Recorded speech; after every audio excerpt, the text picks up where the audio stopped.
I grew up in a household that was just laden with domestic violence, drug abuse, drug addiction, and I really had nowhere to go after high school. A good friend of mine turned me on to the Wayne County Sheriff's Department, and that's what led me into law enforcement.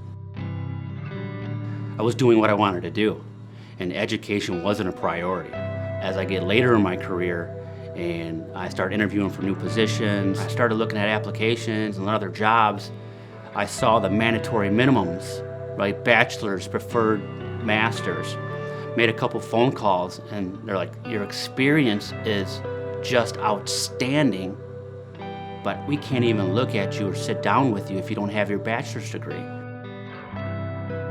So from my perspective, law enforcement, 4 kids, I'm busy, my phone never stops ringing, and I really don't have a lot of time. And to be completely honest with you, I was a little embarrassed to go sit in a class with 18, 19-year-old kids when I'm myself, they're trying to do what I do now.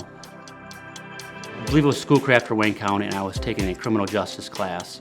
At this time I was a sergeant. And I walk in the class and I sit in back because I want to stay out of the spotlight.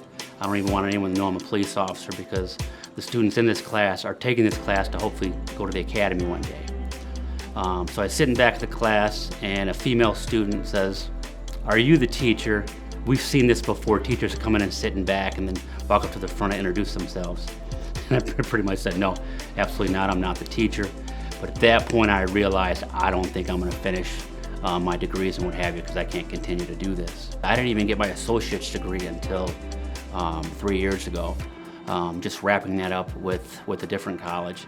And I was gonna stop there, but during the process and what have you, during my recruiting process and all my interviews I sit in on and conduct with new hires, I learned about Cleary and I started investigating that. This program it was a lifesaver for me. The teachers work with you because you're law enforcement, they know your schedule, they're very flexible, but they walk you through everything. If I said, I'm sort of struggling a little bit, I haven't done an essay in quite some time, and these models I'm not quite understanding. Next thing I knew, there was a link, literally that night, step by step on how to understand, how to process it, and how to display it.